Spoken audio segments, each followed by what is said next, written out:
ายใจเข้าโทหายใจออกแล้วท่านโยมปฏิบัติมาเคยเห็นอะไรบ้างไหม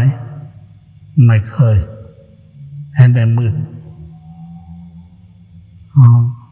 เขาถามว่าหลวงพ่อสอนยังไงบอกสอนกรรมฐานห้าให้ภาวนา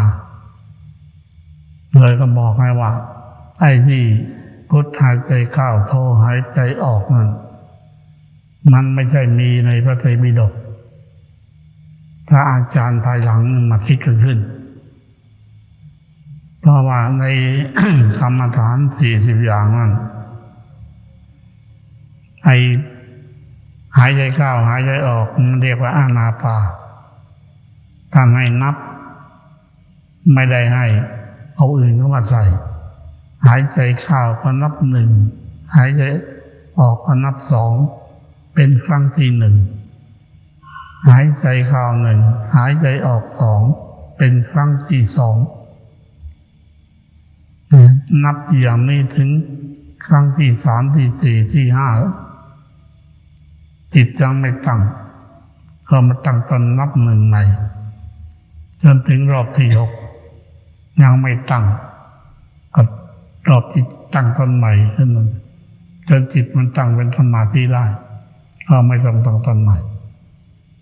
ส่วนพุทโธพุทโธนั่นคือภาวนาพูดเลยว่าอันนี้พูดหลายเรื่องอะไรนี่เลย บอกว่าลูกศิษย์ของท่านที่ประสงค์เคยมาอยู่ที่นี่พรรษานึงขอให้ไม่สนใจนะหรือไม่รู้จักเลยในหนังสือกำลังนั่งอ่านหนังสือลูกศิษย์เนี่ยพอดีคือทำให้มันอัศจรรย์ให้มันพิสดารเมื่อมัน ปราณไหนที่ยืนสมาธิได้หลวงพ่อก็ไม่เคยเห็นเหมือนกันว่าพระพุทธเจ้าประทับยืนตรงไหนเป็นสมาธิไม่เคยเห็นสมาธิมีแต่นั่งหรือนอนไอ้ยืนสมาธิถ้ายืนจิตมันตั้งเป็นสมาธิมันก็ล้มลงแล้วพอมันทิ้งวางพอจิตแยกจากกายตรงนั้นกายก็ล้มโครมลงเพราะจิตไม่ได้รับรู้สัมปชัญญะไม่มีเนี่ยอะไรที่มันแปลกๆเราเรียกภาษาตลาดเขาเรียกว่ามันแผลงในธรรมะของพระเจ้ามันไม่มีเรื่องแผลงๆมันมีเรื่องจริงๆทุกอย่างมีความหมายทั้งสิ้น อย่างปางประทับยืนที่เหยียดพระกรลงทั้งสองข้างแนบกับพระชงคือขาเนี่ยเวลาที่พระตอนเช้าจะเสด็จจะเดินออกบิณฑบาตประชุมกันอยู่ในลานของพระวิหารพระองค์ก็ประทับอยู่บนวิหารแล้วก็มองมีความปิติอิ่มใจของความเรียบร้อยแห่งพระสาวกที่แต่งกายเรียบร้อยมีกิริยามารยาทเรียบร้อยเรียกความประทับยืนความหมายมีทั้งนั้นแต่จะทำให้มันอัศจรรย์ให้คนทึ่งให้คนสนใจได้ทำได้หลายอย่างไปกันเลยเอากัน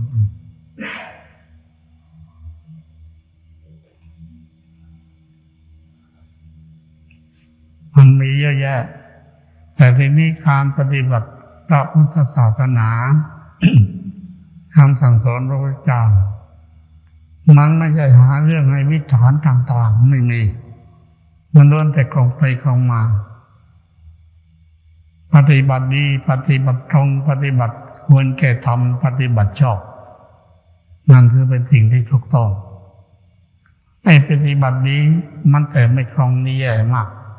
และมีอยู่เป็นส่วนใหญ่เป็นอย่างนั้นแหละนั่นแหละอย่างพวกบำเพ็ญตบะ พวกขี้เปลือยพวกเดรัจฉีนิครนคือว่าเขายืนแล้วเขาอ้าปากกินอากาศรับลมพวกมึงพวกนึงยืนสองข้างยกมือชูสูงขึ้นไปบนศีรษะทั้งสองข้างก็มียกข้างเดียวก็มีอยู่อย่างนั้นน่ะสามารถยืนได้ตั้งครึ่งวันเรียกว่าบำเพ็ญตบะหรือเผาตบะให้มันอ่อนลงจะได้มีอิทธิฤทธิ์อำนาจหรือพวกหนึ่งยืนเท้าเดียวเอาเท้าซ้ายไปแปะลงตรงข้างเข่าเท้าขวายืนอยู่อย่างนั้นก็ยืนได้ทรมานตนเรียกว่าเป็นตบะให้พุทธศาสนาไม่มีสักอย่างไม่ได้ทำอย่างนั้นดังนั้นจิตทุกคนเมื่อไปพบไปเห็นก็อย่ามองในแง่ที่ว่ามันน่าดูหรือเป็นความศักดิ์สิทธิ์หรือเป็นความอัศจรรย์มันเป็นความอุตริมากกว่าเป็นการทำอะไรแผลงไม่ใช่ธรรมะไม่ใช่คำสั่งสอนไม่ใช่แบบอย่างที่ถูกต้องเราต้องเข้าใจอย่างนี้การที่เราปฏิบัติธรรมเนื่องช้าก็เพราะเหตุเดียวมันไปข้างๆคู่ๆนั่นแหละมันไม่เป็นอุชุปฏิปันโนมันจึงไปให้ตรงดิ่งไปไม่ได้แล้วก็ผลมันเกิดขึ้นไม่ได้หรือผลที่เกิดขึ้นแล้วที่มีอยู่เมื่อมันออกนอกทางแล้ว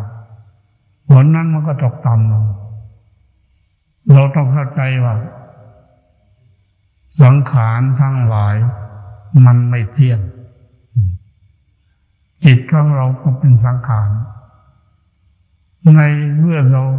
ปฏิบัติตรงปฏิบัติดีปฏิบัติชอบเรานั่งสมาธิได้ดีเรียบร้อยพอจิตเราออกไปนอกทางจึงมีความเห็นไขว่เขวหรือไปศึกษาสิ่งที่ไม่ควรศึกษาจิตที่มันเคยตั้งได้เคยเป็นฌานได้มันก็เสื่อมทรามลงถ้าเราทำไมนั่งไม่ได้ดีเหมือนก่อนเพราะความเห็นมันผิดทำมันผิดมันจึงเป็นเช่นนั้นจิตไม่เที่ยงก็รู้อยู่จิตจะเที่ยงได้มันต้องมีความเป็นธรรมต้องมีความถูกต้องจิตมันก็เที่ยงอยู่ได้ถ้าจิตไม่มีความถูกต้องออกนอกลู่นอกทางมันก็ตกต่ำทันทีไม่ต้องมากไม่ต้องผิดศีลเพียงแค่จิตเศร้าหมองในเรื่องใดๆไม่ทันลงมือทำทีตอนนี้การที่จะให้จิตของเราตั้งเป็นสมาธิเป็นฌานก็เป็นไปไม่ได้เสียแล้วเรื่องเป็นอย่างนี้ท่านเราต้องระมัดระวังต้องแก้ไขตนเองอยู่เสมออย่าประมาทไม่ได้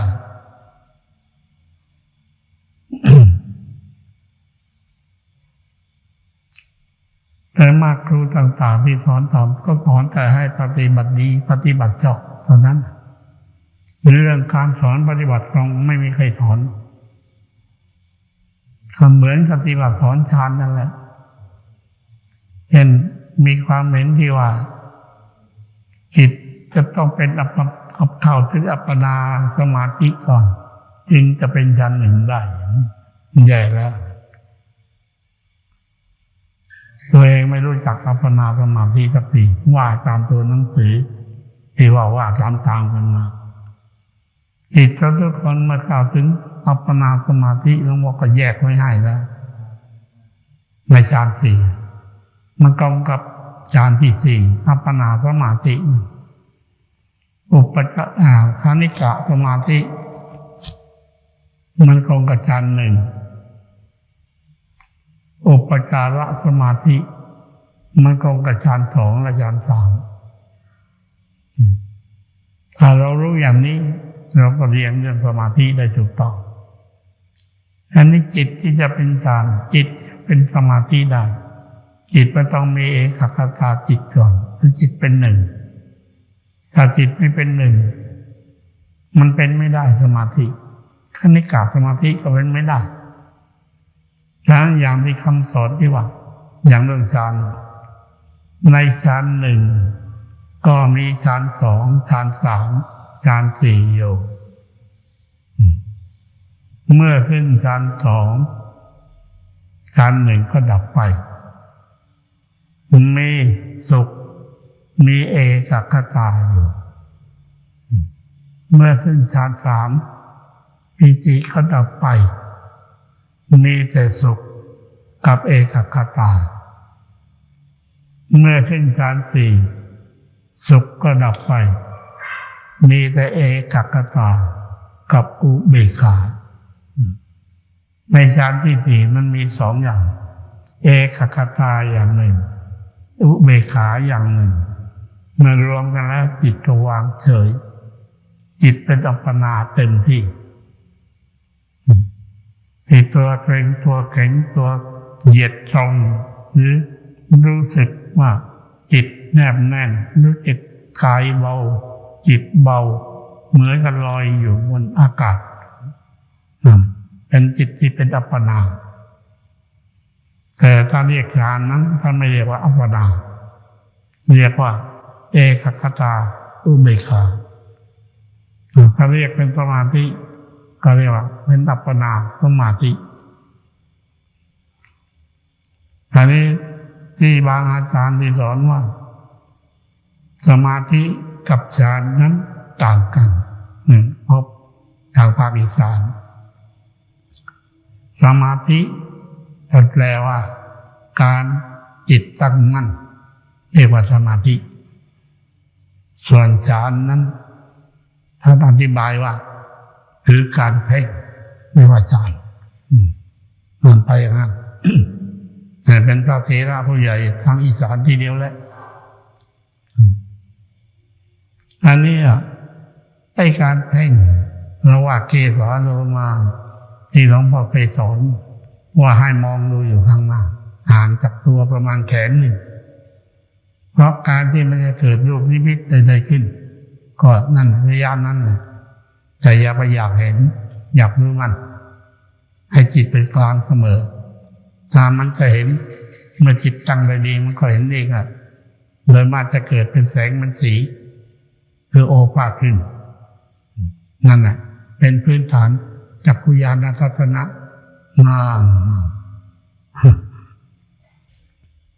เนี่ยเรียนให้เข้าใจให้ดีเรื่องสมาธิเนี่ยอธิบายเนี่ยเป็นเรื่องจริงกลายเป็นเรื่องไม่จริงมาเนี่ย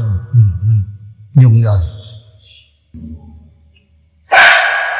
ที่พระเจ้าเมื่อศีลวิสุทธิจิตก็วิสุทธิคือสะอาดนั่นเองบริสุทธิ์ทีนี้มา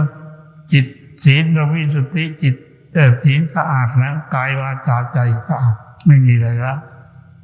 จิตก็วิสุทธิคือสมาธิตั้งได้เป็นฌานวันไหนถ้าจิตของเรามันไม่เป็นฌานง่ายมันดื้อก็ต้องมาจากศีลอย่างหนึ่งถ้าศีลดีเรียบร้อยก็มาจากนิวรณ์อีกอย่างนิวรณ์ทั้งห้าเพราะมันเป็นธรรมอันกันจิตไม่ให้บรรลุความดีเรากำลังทำความดีคือทำฌานให้มันเกิดขึ้นแต่มันตั้งไม่ได้มันมีอารมณ์นึกคิดมากหรือมันเกิดทุกขเวทนามากอันนี้ต้องสังเกตถ้าเกิดเวทนาที่กายที่จิตเกี่ยวกับศีลแต่ถ้ามีเรื่องวุ่นวายที่จิตของเรามีความคิดฟุ้งซ่านเกี่ยวกับนิวรณ์นี่เรื่องนี้ให้รู้จักสังเกต นั้นเราต้องชนะทุกอย่างทุกอย่างอย่าไปแพ้อย่างหนึ่งอย่างใดและไอการที่ไม่พอใจนี่อย่างพอจิตมันไม่ตั้งแล้วเกิดปฏิฆะขึ้นบางครั้งถึงโมโหหรือทับทีเดียวหรือบางคนประชดออกเรื่อยเลยทำไม่ได้ใครทำอย่างนั้นเขามาเจอตรงนั้นเกือบทุกวันเข้าไปไม่ได้พอเข้าไปตรงนั้นก็เจอทนไม่ไหวก็โกรธออกมันกันแน่นอนกันจิตให้ไม่ให้บรรลุความดีแน่นอนฉะนั้นเราต้องมีปัญญาต้องใจต้องดีต้องสะอาดเสมออย่าไปขุ่นมัวอย่าให้มันไม่พอใจเพราะไม่พอใจที่เรียกว่าปฏิฆะมันเป็นพื้นฐานของความโกรธขั้นต้นไอ้การวจิตวิญญาณก็เป็นพวกความโกรธขั้นต้นทั้งสิ้นเรามีกายได้รับทุกขเวทนาละให้มันดับมันไม่ดับขุ่นในใจพอขุ่นในใจเกิดสังขารมันปรุงกับมันนิดเดียวออกดีกว่าเท่านั้นเองมันจะก็ว่าออกคอยนั่งใหม่บ้างตรงคอยนั่งเวลานั้นเวลานี้บ้างเวลาจิตไม่ดีอากาศไม่ดีคอยนั่งใหม่สังขารปรุงก็เลยออกกับมันไปเลยแล้วก็ถ้าใครแพ้ตรงไหนมันก็จะพบตรงนั้นเลยในครั้งต่อไปที่เราจะนั่งให้จำเป็นหลักว่าในเมื่อเรานั่งสมาธิอยู่อย่าไปติดในสุขเวทนาหรือติดอยู่ในความสงบไม่ได้เราติดกันใดอันนั้นเป็นราคะทั้งสิ้นเมื่อมีราคะอยู่ก็มีกิเลสนั่นเป็นตัณหาเป็นกามตัณหาหรือว่าเป็นกามตัณหาที่เราชอบเราพอใจในฌานเขาเรียกว่าติดรูปราคะมันเกี่ยวโยงกันทั้งนั้นเราต้องรู้จิตที่สามารถเป็นกลางได้สุขก็ไม่ได้ยินดีทุกข์ก็ไม่ได้ยินได้สู้มีขันติถ้าจิตเป็นอย่างนี้ก็เป็นจิตของผู้รู้แท้มีโอกาสมากการนั่งแล้วไม่พบบางทีก็มีอารมณ์บ้างแต่ว่าตั้งใดมากไม่พอใจอย่างนั้นไม่วิปัสสนาให้มันวิปัสสนานะถ้าเกิดพอใจในสุขถ้ามันไม่ดับมันก็ต้องอดทนไม่ท้อถอยไม่ถอยสู้เพราะว่าการปฏิบัติธรรมในขันติคือความอดทนมันมีสองอย่างหนึ่งอดทนต่อความกราบกรำที่เรานั่งสมาธินั่งฌานนั่นคือความกราบกรำอดทนต่อความเจ็บใจข้อที่สองก็คือได้รับความกระทบกระเทือนใจจากสิ่งหนึ่งสิ่งใดหรือจากผู้หนึ่งผู้ใดเราก็ต้องอดทนจึงจะเป็นผู้มีปัญญาเป็นผู้ชนะเราจำเป็นหลักเลยจงมีความเพียรสืบเนื่องติดต่อกันไม่ขาดสายนั่นจึงจะถึงพระนิพพานพระนิพพานนั้นไม่ได้สำเร็จเพราะความนึกคิด